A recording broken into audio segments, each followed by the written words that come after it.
ত্রয়োদশ জাতীয় সংসদে নির্বাচিত সদস্যদের শপথ গ্রহণ সম্পূর্ণ হলো আজ মঙ্গলবার। এর পরপরই বসে প্রতিটি দল ও জোটের সংসদীয় দলীয় সভা। জামায়াত এনসিপির নেতৃত্বাধীন ১১ দলীয় জোটের এ সভায় বিরোধী দলীয় নেতা মনোনীত হন বাংলাদেশ জামায়াতে ইসলামীর আমির ডাক্তার শফিকুর রহমান। সভার সিদ্ধান্তক্রমে বিরোধী দলীয় উপনেতা হচ্ছেন কুমিল্লা ১১ আসনের নবনির্বাচিত সংসদ সদস্য ও জামায়াতের নায়েবে আমির ডাক্তার সৈয়দ আবদুল্লাহ মোহাম্মদ তাহের। বিরোধী দলীয় চিফ হুইপ হচ্ছেন জাতীয় নাগরিক পার্টি এনসিপির আহ্বায়ক নাহিদ ইসলাম। সংসদীয় দলের প্রথম সভায় অংশ নেওয়া গাইবান্ধা জেলার জামায়াতের আমির ও গাইবান্ধা ২ আসনের সংসদ সদস্য মোহাম্মদ আব্দুল করিম বিষয়টি নিশ্চিত করেছেন। দলীয় সূত্রে জানা গেছে ১১ দলীয় জোটের যৌথ সংবাদ বিজ্ঞপ্তিতেও বিষয়টি জানানো হয়।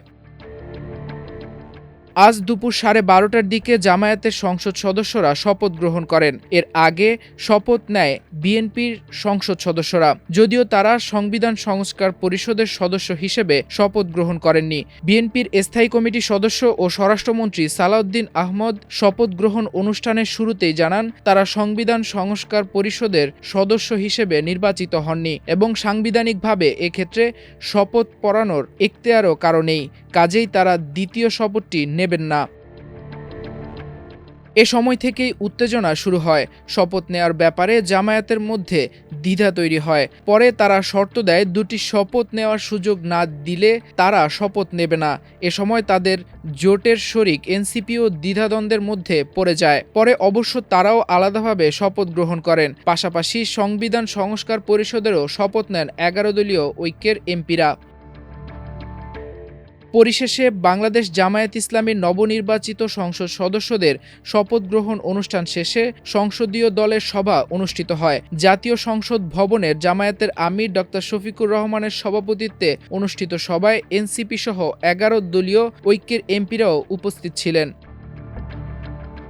দলটির ৬ এমপি হলেন নাহিদ ইসলাম, আক্তার হোসেন, হাসনাত আবদুল্লাহ, আব্দুল হান্নান মাসুদ, আবদুল্লাহ আল আমিন ও আতিকুর রহমান মুজাহিদ। শপথ নেওয়ার পরই তারা নতুন মন্ত্রিসভার শপথ গ্রহণ অনুষ্ঠান বর্জন করার কথা জানান এনসিপির নেতারা। মঙ্গলবার সামাজিক যোগাযোগ মাধ্যম ফেসবুকে এক পোস্টে এই সিদ্ধান্তের কথা নিশ্চিত করেছেন এনসিপির সদস্য সচিব ও রংপুর ৪ আসন থেকে নির্বাচিত সংসদ সদস্য আক্তার হোসেন।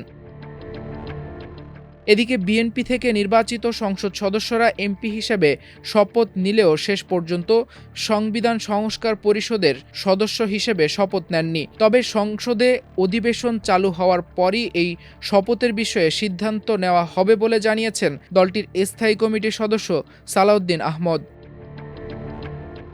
এদিকে জামায়াতে ইসলামীর ১১ দলীয় জোটের নির্বাচিতরা সংসদ সদস্য ও সংবিধান সংস্কার পরিষদের সদস্য হিসেবে দুটি শপথই নিয়েছেন। মাল্টিমিডিয়া ডেস্ক, আমার দেশ।